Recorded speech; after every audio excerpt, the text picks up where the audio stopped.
Hey, how's it going? Welcome to my channel. I'm Cams and I'm going to talk you through my favourite reads of 2024. It's not too late, is it? 8th of January? Yeah, I've still got time to slip this one in. So, first of all, some basic stats for the year. I read 56 books in 2024. Of that, 19 were non-fiction and 21 were rereads, which equates to 37.5%. So, interesting stats. I quite enjoy that kind of thing. So, let's have a look at the top books. I have 15 titles to take you through today, so you might want to pause this and make a cup of tea or coffee or whatever. So, 15 titles. Of that, we have 4 non-fiction. And we have 8 rereads. I do like a reread. So these are all books I've given 5 stars. It's not all of the books I gave 5 stars to. There are another 3 that I'll get to throughout this discussion, just because they're all from the same author. Spoiler, Robin Hobb. So yeah, let's get into it. So I'm going to start out by talking about the Odyssey by Homer. This is the translation by Emily Wilson. I also have another translation by Emily Wilson in a different edition. And Stephen Fry's retelling. This was part of my humanities read-along. One of my favourite Substack writers, Ted Joya, put out a list earlier in the year of a 52-week course through the humanities, and it sounded fascinating. So I jumped in and started writing about it on my Substack, and instead of 52 weeks, which means a book a week, I'm doing it a book a month. So basically it's going to take me 4 years to get through it, which is just about doable at the pace that I've set. So I think the 5th or the 4th week, I can't remember which one, but he set this book, The Odyssey, as his book of choice. And so I jumped in, and I'd never read any Homer before. I barely knew the story. I'd heard of Odysseus because I saw Oh Brother, Where Art Thou? And I knew that that was based on the Odyssey. But other than that, I was going in cold. So I read the introduction to this. By the way, the Norton Critical Edition, it's the same translation, but it has footnotes, extensive footnotes, whereas this much prettier edition does not. But this is just beautiful. Decal edging. And also, let me just show you this. A signature. So, yeah, as I said, I'd never read the book before. I read the introduction. That was a bit of a slog, actually. But then I got into the story and I was enjoying it. And then went to Glasgow, into Waterstones, and saw Stephen Fry's book. I'd never read any of the other books in this series. There are 4. But I love Stephen Fry. So I had a wee flick through and I thought, this would probably help if I was to read this at the same time as Homer. And so that's what I did. I read them both together and it was utterly immersive.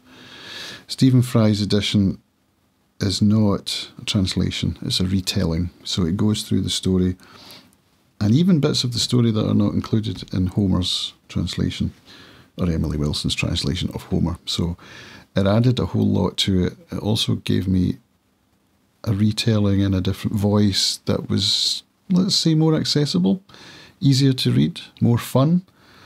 And I listened to the audiobook at the same time as I was reading Stephen Fry's book, narrated by Stephen Fry, which always helps because Stephen Fry is an awesome narrator as well as a really good writer. So overall, it was an immersive month and I thoroughly enjoyed it. And of course, this is such a delightful edition. It gives me great pleasure to hold and to flick through and to read. And now I'm going through the same edition of the Iliad. So, also signed. And the reason it's signed is because she gave a talk. Emily Wilson came to Glasgow and gave a talk in Glasgow Waterstones, the flagship branch in Sauchiehall Street. And when did I find out about it? The day after. So I went in on the Friday. She'd been there on the Thursday night. I saw a poster up. I was like, I would have gone for sure. So that's the Odyssey. I didn't get to meet Emily Wilson, but I did get to buy signed copies of her books. So, leading on from that, this is an interesting story. I'm going to follow up that with Inanna by Emily H. Wilson. See the name? Did you get that? Yeah. So I went to Worldcon in August. Sci-fi convention in the exhibition centre area of Glasgow. This was because I was invited by friends that I'd made online in Andrew Watson's Discord server.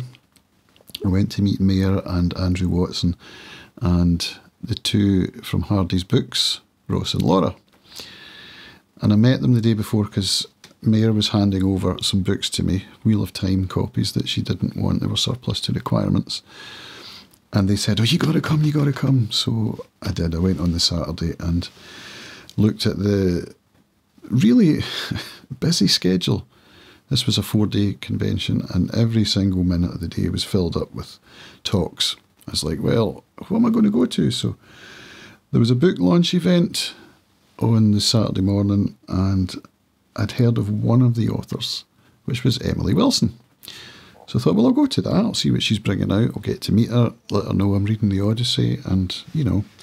So I went along, sat down, said to Emily Wilson, how you doing? I've just bought your Odyssey book. And she's like, no, that's another Emily Wilson. I'm Emily H. Wilson. I get that a lot. I was like, oh, it's quite embarrassing, but there you go.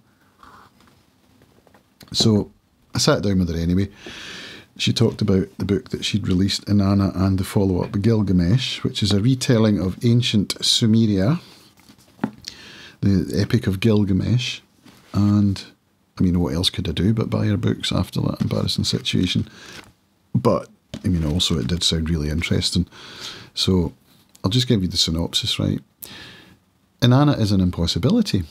The first full Anunnaki born on Earth in ancient Mesopotamia, crowned the goddess of love by the 12 immortal Anunnaki who are worshipped across Sumer, she is destined for greatness. But Inanna is born into a time of war. The Anunnaki have split into warring factions, threatening to tear the world apart. Forced into a marriage to negotiate a peace, she soon realises that she has been placed in terrible danger. So that's some of the synopsis. I read this over the summer and thoroughly enjoyed it. It's unlike any other book I've read. It follows 3 characters, Gilgamesh, Inanna and Ninshubar. So Gilgamesh, as I've said, is the sequel. The 3rd book is due out in August, which is called Ninshubar. And it basically follows the Epic of Gilgamesh in a retelling style, which is very readable and also highly enjoyable as an audiobook narrated by Zara Jane Nakvi. Her voicing, superb, adds a lot. So I actually gave it 4 stars at the time. And as it's sat in my mind, it's gone up to 5 because it's just one of those books that stays with you. I will possibly reread it before I read Gilgamesh, which is on my TBR for this year. So, to follow up from that one, we're going to go to a reread of Snow Crash by Neil Stevenson. Now this is interesting because it goes into the roots of language by taking us back to ancient Sumer. And I learned a lot through reading this about ancient Sumeria, and well, I'll read the synopsis and then you'll get an idea, right? Enter the metaverse, cyberspace home to avatars and software demons, where anything and just about everything goes. Newly available on the street, the metaverse's main drag is Snow Crash, a cyber drug that reduces avatars in the digital world to dust. It also infects users in real life, leaving them in a vegetative state. This is bad news for Hero, a freelance hacker and the metaverse's best sword fighter, and mouthy skateboard courier YT. Together investigating the Infocalypse, they trace back the roots of language itself to an ancient Sumerian priesthood and find that they must race to stop a shadowy virtual villain hell-bent on world domination. So, it's a sci-fi speculative fiction story which is absolutely fascinating. And the main character, Hero, has an AI librarian who feeds him information as he's solving the puzzle in the book. And it's information that's all about the root of language, ancient Sumerian, and how that ties into what's actually going on in the plot. It's a really good plot device. Now, this is a reread. I first read this in 2009 and loved it. I listened to the audiobook narrated by Jonathan Davies, and it's such a well-produced audiobook. This is on Audible. And the voices and the sound effects, you know, brilliant. And we get the story of ancient Sumer as a code. It's kind of like a code that forms part of the plot. I don't want to go into any more than that, but it's kind of a bit like Ready Player One. It's a bit like a kind of adult version of Ready Player One, if you've read that. So it's like Ready Player One, but without all the pop culture game references. It's more of a kind of historical, you know, ancient Sumer like references like that. And the character YT, she's brilliant. Skateboarder who, she's a courier and she poons, like a harpoon, connects herself to passing traffic and scoots about. And that's something I would have really liked to have done as a kid, because, you know, Back to the Future and all that, and we did used to hang on the back of cars and car parks, stuff like that. You know, it was the 80s. So, anyway, we'll stick with speculative fiction with this one, Kim Stanley Robinson, The Years of Rice and Salt. I don't need to go into this in depth because I've already done that on my channel, so if you want to read a review, you know, it's there, go watch it. Fantastic book, follows the 600, 800 years of history from the perspective of the premise that the Black Death killed most of Europe, 99% of Europe, and how the world evolved from there, so we don't have Western hegemony as we do now. It comes more from the East, and it follows the same three main characters who are reincarnated over 10 different periods of time. So the book covers all those years with the same three characters being reincarnated, but they don't know who they are when they come into these new timelines. They don't remember any of the previous timelines, but we know who they are because their names begin with the same initials. Between times, when they get killed, they go back to a limbo zone called the Bardo, and when they're there, they do have access to their memories of who they were before. So it's a very interesting premise, and it's a clever way of going through massive chunks of time with the same characters. So if that's of interest to you, go watch the review, because it's a fascinating book. And this was a reread as well. I read it last year and again this year because it's quite dense, it's quite challenging, but ultimately very rewarding. Right, let's go to a non-fiction book, shall we? This is the first of two books by this author, Orlando Figes, A People's Tragedy, which is the history of the Russian Revolution, or revolutions, February and October. It's a chunky book. There's a lot to it. His style is accessible. It's not dry in any way, shape or form. It's immersive. It's detailed, it's rich, very well researched, and goes into, uses characters from the time as a way of telling stories, like farmers or peasants, or, you know, just ordinary characters, as well as the big characters of the period that you'll have heard of, you know, Lenin and Stalin and all that. So this is a period of time that fascinates me, and I thoroughly enjoyed this book, so highly recommended. Where will we go next? Shall we stick with the Russia theme? Another reread, War and Peace, Leo Tolstoy. This was part of a read-along that was done by Simon Hazel on his Substack, Footnotes and Tangents. I discovered it in April, and he was running this over a year, where we read a chapter a day, which is very doable because there's, what, 361 chapters, I think, in the book, which basically gives you a chapter a day with 4 days off. So he took us through the book a chapter at a time. He brought out fantastic weekly analyses going through the 7 chapters for each week, and had a great community on the back of it. So it was a thoroughly rewarding experience. As I said, I discovered it in April, so it was, you know, there was a bit of a challenge to catch up, but not that big a challenge because the chapters are super short. So I caught up quite quickly, and, you know, it was a very rewarding experience. I read this for the first time when I was a student back at St Andrews in my final year of my degree, and I did a dissertation on it in Russian, where I had to write a comparison between the novel and Sergei Bondarchuk's movie version from 1968, which is absolutely fantastic, by the way. I'm going to watch it again very soon. So, yeah, if you've not read War and Peace, it's not super challenging. It's actually a much easier read than you might expect. The only challenging part of it really is, well, there are 2 challenging things.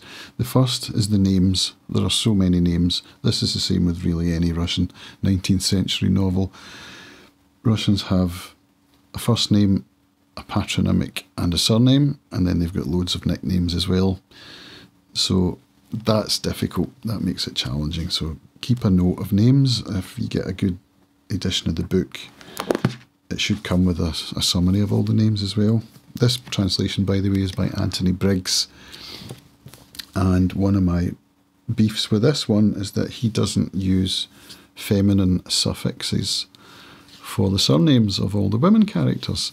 However, that's for me, because not obviously, I've not told you this, have I? I speak Russian, so, and I told you I did a degree, so I suppose it kind of follows that I speak Russian. So for me not to have the feminine surnames just seems kind of wrong.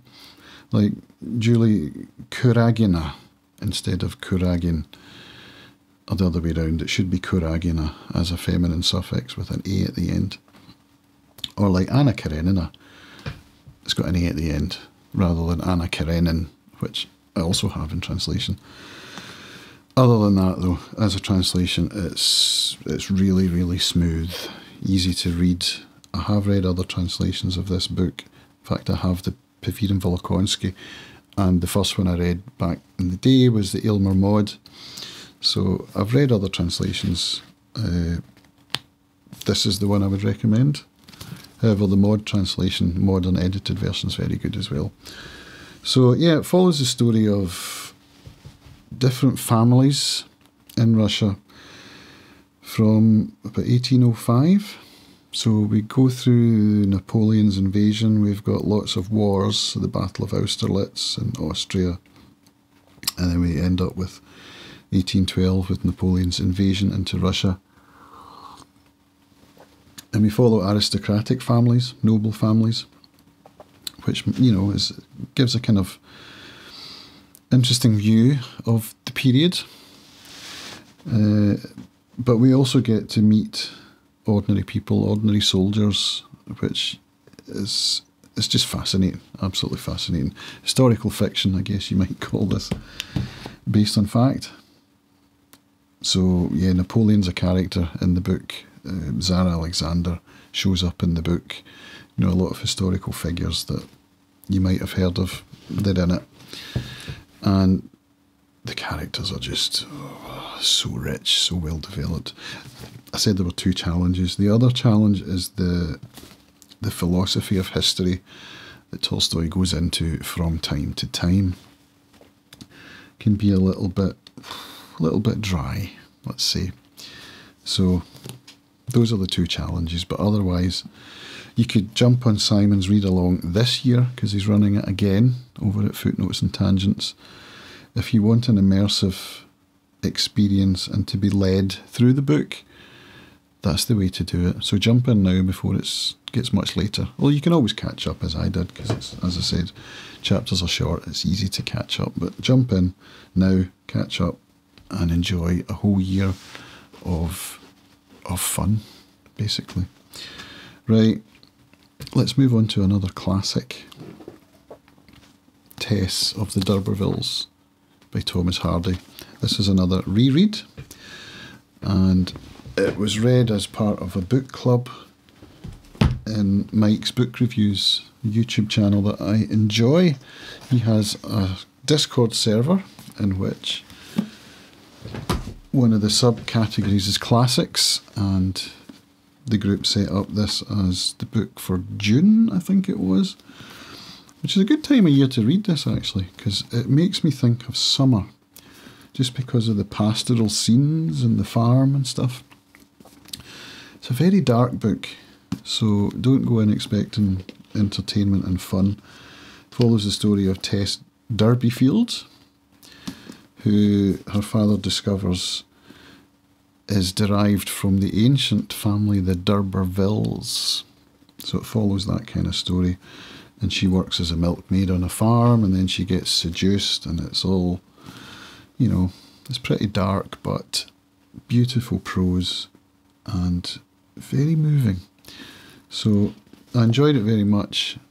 I've got Jude the Obscure queued up for this year. It's a book I've never read, but I've had on my shelf since I read this the first time around 95. So looking forward to getting into a bit more Thomas Hardy. So let's move on to another Russian historical fiction novel. This is a book I've spoken about before on my channel, The Revolution of Marina M by Janet Fitch. This was my 3rd time reading this, believe it or not.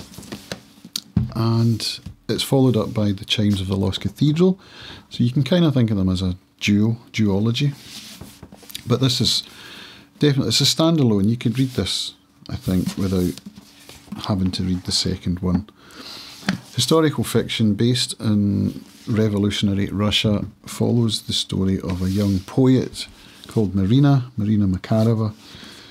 She's the daughter of a well-to-do family in St. Petersburg, and she disagrees with her family's politics. So her father's involved in the cadet party, the Constitutional Democrats, and he becomes a member of the provisional government between the February and the October revolutions.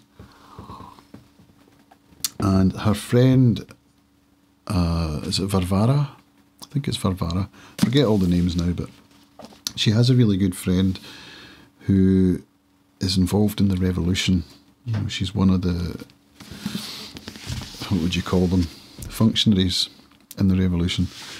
And it follows their friendship, as well as what happens to Marina when she ends up being kicked out of her family because of her disagreement with her father about politics. So she ends up on the streets, and then she gets in with a group of artists, and it follows her story as a young poet who loves the poetry of Bloch and Akhmatova. So as I was reading this, I was really inspired to get my Akhmatova books out the loft, which turns out I'd lost, so I rebought them. So I've got some more Akhmatova to go through on my channel at some point. I'm hoping to get back to that this year. If you're interested in Anna Akhmatova's poetry, I have a playlist, so you can listen to me reading that in Russian and in English. So 5 stars. There's a longer review of it on my channel, so you can go and watch that. Right, next up is a read-along, The Tainted Cup by Robert Jackson Bennett. This was a read-along from Andrew Watson's Discord server. Andrew Watson's an author I discovered this year because I was looking up reviews of Robin Hobb videos, books, and he'd done a review of Assassin's Apprentice, which then led me to his Discord server. I guess I would have early in the year, March time. And since then I've made friends in there. It's been probably the best bookish thing that's happened to me this year, is discovering that server and making friends in there. So they read this as a read-along in summer sometime. I can't remember what month it was. It's a mystery, a fantasy murder mystery that's like no other fantasy book I've ever read. It follows two characters. We've got the Anna de Labra, who's an old investigator, jaded, kind of like a Rebus character. If you've ever read any Ian Rankin, that's what it made me think of. She's got her own methods of doing things, and she takes on this apprentice, Din, who, very naive, wet behind the ears, doesn't understand the politics of what's going on in this fantasy land, and they begin by having to investigate a murder, which is one of the most interesting and gruesome murders I've ever come across, where a guy basically has a tree grow through him and out him, so his body parts are on different parts of the branches and stuff. It's like, whoa. And the audiobook, fantastic. Definitely recommend the audiobook from Audible. I forget who narrated it and I haven't written it down, so it was really well done with good voice accents for the characters and stuff. So I will definitely be following this up when the sequel comes out, A Drop of Corruption, which is due out later this year. So I'm getting a wee pile here. I hope it doesn't collapse. Right, let's go into another read-along, which was part of Mike's book reviews Discord. A Clockwork Orange, another reread. So this is a book I read for the first time when I was at uni, studying Russian. For those who've read it, you'll know that, well, you may know that the language that's used by the characters in this book is based on Russian. So I will never get the opportunity of reading this without knowing Russian, which kind of makes it a different experience. If you don't know Russian and you read this, it's going to be more interesting, I think, in some ways, because you'll not understand a lot of the vocabulary that they use. It's like teenage slang, basically. It's called nadsat, which is a Russian suffix for teen, basically, like a dinadsit, dynadsit, 11 and 12. So I suppose 11 in English isn't a teen, but you get the idea. So he's taken the teen part of it, and that's what the language is called. It's a very dystopian novel, and it left me with more questions than it did answers. Is it right to interfere with using drugs to override free will? That's kind of the basic premise of it. It's very violent though, so just take that as a trigger warning. I'm sure you probably already know that because it's quite a famous novel/book. So that was a 5-star read for me. Next we have Man's Search for Meaning, another reread by Viktor Frankl. What to say about this book? It's a book I've bought for friends many times as a gift, and I actually bought this copy as a gift for a friend, and I didn't get a chance to meet with him over Christmas, despite having planned to on at least 2 occasions, because I live on an island and the ferries are cancelled quite a lot and I wasn't able to get away. So Roscoe, if you're watching this, this is coming to you, my friend. It's a 2-part, how would you put it? It follows Viktor Frankl, who was incarcerated in the concentration camps during the Second World War. And it talks about how he survived, which is to do with meaning, to find meaning in one's life. And the second part of the book is where he goes into his philosophy of logotherapy, or meaning therapy, which is the psychology that he came up with after having survived the Holocaust. And that's the part that, you know, has got the most highlights for me. So it's just, I think maybe for middle-aged men in particular, it's a worthwhile read. It's probably 10 years ago since I first read it. I think it was Merlin Mann who introduced it to me on a podcast. So yeah, highly recommended, I think, to everyone, but particularly middle-aged men. I think it's an important read. Right, we're getting near the end. Let's go with another non-fiction. The Anxious Generation by Jonathan Haidt. I've done a review of this on my channel as well, so you can go and check that out. It's basically about the mental health epidemic that we're seeing in our young generations, and older generations too, which he posits that it's because of social media, because of smartphones. And I mean, it's not a surprise really, is it? It's something we all kind of know that we do and shouldn't do quite so much. We're all staring at our phones all the time. But, you know, for my generation, you know, I had a childhood that wasn't based on phones. We did have computer games, but we also went out on our BMXs and ran about building sites and stayed out and, you know, worried our mums and dads because we didn't come home when we said we would. That kind of thing. That doesn't happen so much now. And I've seen it myself with my own kids. You know, they'll have sleepovers, so they'll have friends in the room, but they're all chatting on phones, despite the fact they could just turn around and chat to one another in real life. And how that's affecting mental health, I think, is something that is now being acknowledged. And Jonathan Haidt has actually, or this book in particular, has had an impact. I know that some states in the US are talking about banning mobile phones in schools, so we'll see how that goes. Is it workable? I think Australia's doing it too. I think we've just been kind of following along with the technology juggernaut without really paying much attention to what it's doing to us. So this book was fantastic. It's not without its detractors. There are, you know, I have heard from some friends that there are certain things in here that they disagreed with, and of course that's perfectly acceptable. We're allowed to disagree with stuff. But it's an important read, whether you disagree with some of it or not. It's a very important read, I think, and it's something we should all be paying attention to. So I'm very glad to see that this topped the Goodreads Non-Fiction Reader Award for 2024. That gives me a bit of hope. So how are we doing? We've got 3 more, and I've left the best ones till last, I think.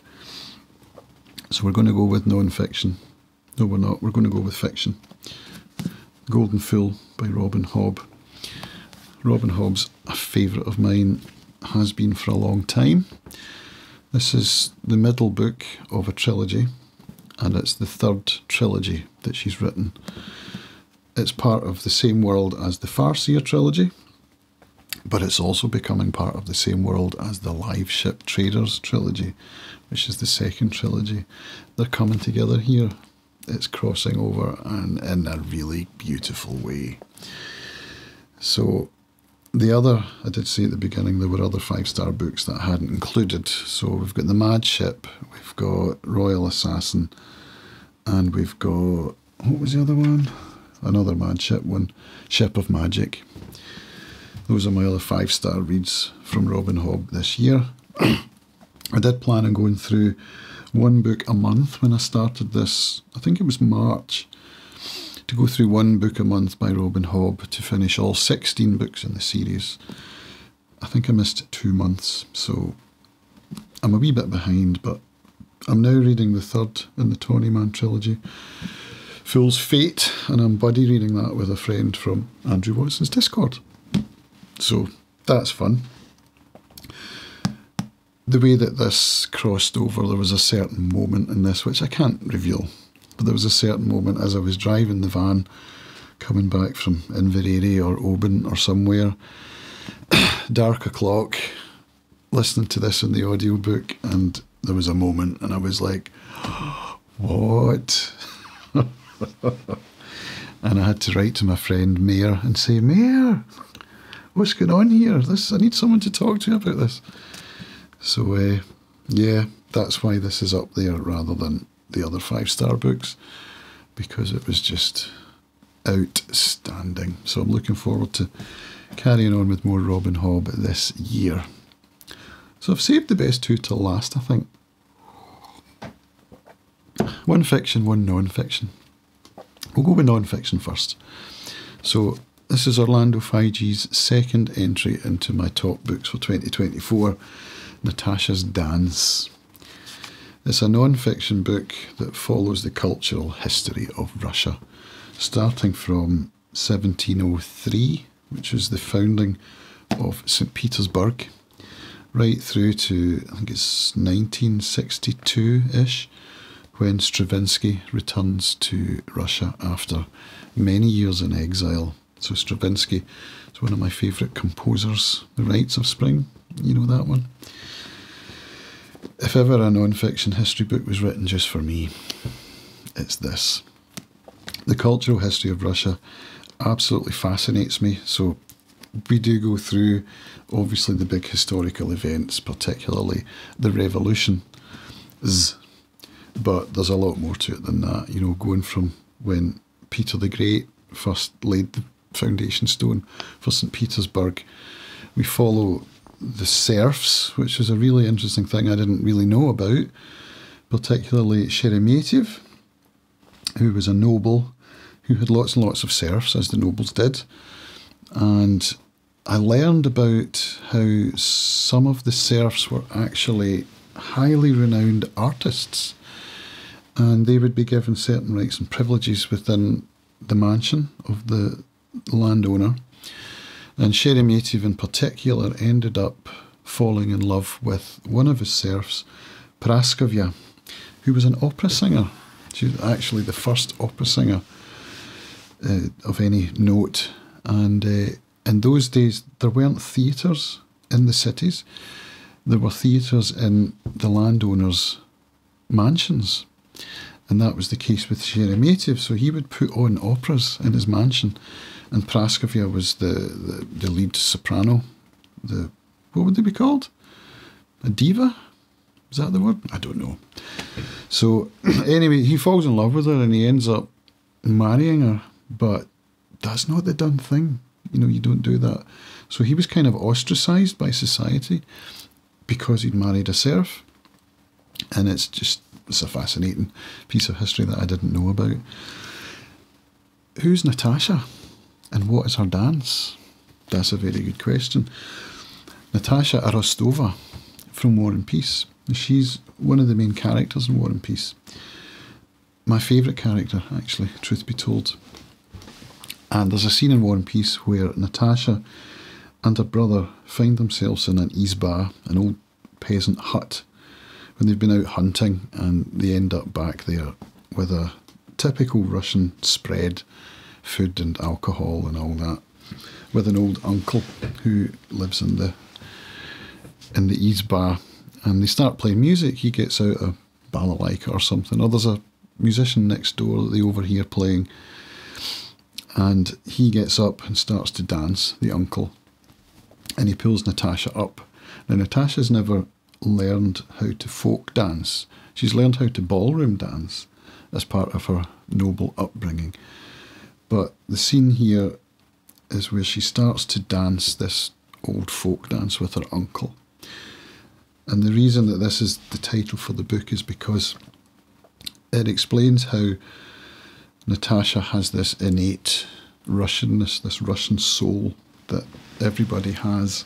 The Russian soul is a very big concept in Russia and in the former Soviet countries. So it's this idea that she innately knows how to do these Russian dances because of the Russian soul. So that's kind of why the book has that title. And if you ever get to see the Bondarchuk film, that scene in particular is so well done. And Natasha is played by Ludmila Savalyova, and she's a delight. You know, she's easy on the eyes as well, so highly recommend that. But that's why the book has that title.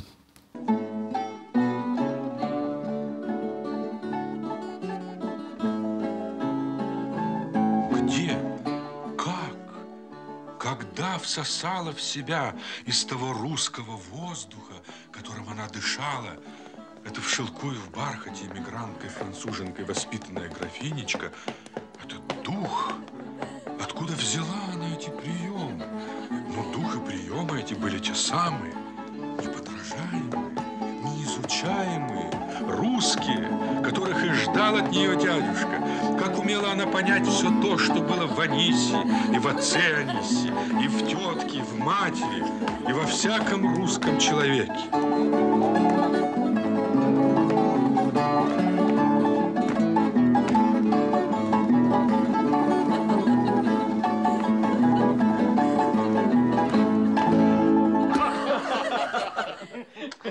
And so that gives you an idea of what the book is about. So we follow lots of different Soviet artists, Russian artists, filmmakers, musicians, poets, including Akhmatova. There's a nice image of her there. That's Anna Akhmatova. And yeah, it's just, if you're into Russian culture and Russian history, then you need to buy this book. You need to buy it today. So, Natasha's Dance, 5 stars. And we're going to finish up with another reread for me, Jonathan Strange and Mr. Norrell, which is another read-along that I did with some participants from Andrew Watson's Discord. It's run by Ross and Laura of Hardy's Books, and they did an expert job of leading this read-along. This is Ross's favourite book, and he knows it very well. They did discussions on their channel, so if you want to go and check them out as you're reading the book, there are videos with set chunks that you can look at. And it follows the story of 2 characters, Jonathan Strange and Mr. Norrell, 2 magicians. And what's interesting is that Jonathan Strange, although he's the first name in the title, he doesn't show up till like at least a quarter of the way through the book. Very interesting way it's done. It's about Regency England when magic has disappeared from the land. There once was magic, there is no longer. However, there is a group of theoretical magicians in York who like to sit down and talk about magic. They're not actually magicians, they just talk about it. Theoretical magicians. And along comes Mr. Norrell, who they believe, or they are told, is an actual magician. So they're like, what? Let's get him along. He can give a talk at our society.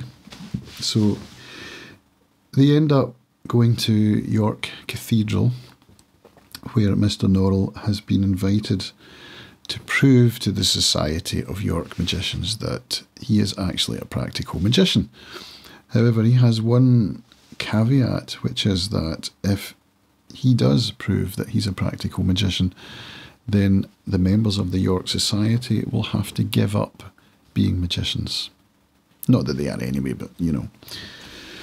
So this is right at the beginning of the book, so it's not a spoiler to give this away. He does actually prove that he's a practical magician. I won't explain how, but he does. And then we follow the characters through the rest of the story, one of whom decided that he wouldn't go along with this contract because he didn't agree with it. And he said, no, I'm not going to give up being a magician, so I'm not going to sign the contract. So we end up with one guy left. And then we get Mr. Norrell. After he's proved himself as a magician, he moves to London. And we get London as almost like a character in the book, the way that it's set. We've got nobility, we've got politicians, we've got Mr. Norrell, who wants to make magic legitimate and respectable. So he ends up being hired by politicians, and he gets involved with the fairy realm in an interesting way, and then he finds himself a pupil a bit later on, which is Jonathan Strange, and they clash in their worldview with how magic should be seen in the country. Mr. Norrell wants it to be respectable and not to have anything to do with the fairy realm. Jonathan Strange is not of the same opinion, so, you know. And we get some historical characters showing up, particularly Wellington. So he's in there. We've got there's a lot of war scenes where Jonathan Strange is hired to help out with some of that. So the way it's written, it's just the way it's written. It's written like a Jane Austen or a Charles Dickens novel, and it makes it feel as if magic actually could be real. You know, that's the feeling that I get coming away from it. And there are so many beautifully written passages in this book that, you know, it's, if you like classic 19th century literature and you like fantasy, then this is a no-brainer. If you like just one or the other, I'd probably say it's more suitable for lovers of classics than it is for lovers of just fantasy. That's how I would put it. But because I love both, it was just right in my wheelhouse, and so it comes top of the pile. So there we go. Top 2 books of 2024. So, hope you've enjoyed this little rambly video. I'm looking forward very much to 2025. It's already off to a good start. So, if you like the kind of content I'm making, stick around, and I hope to see you at some point over 25. Have a great year, everybody. See you later.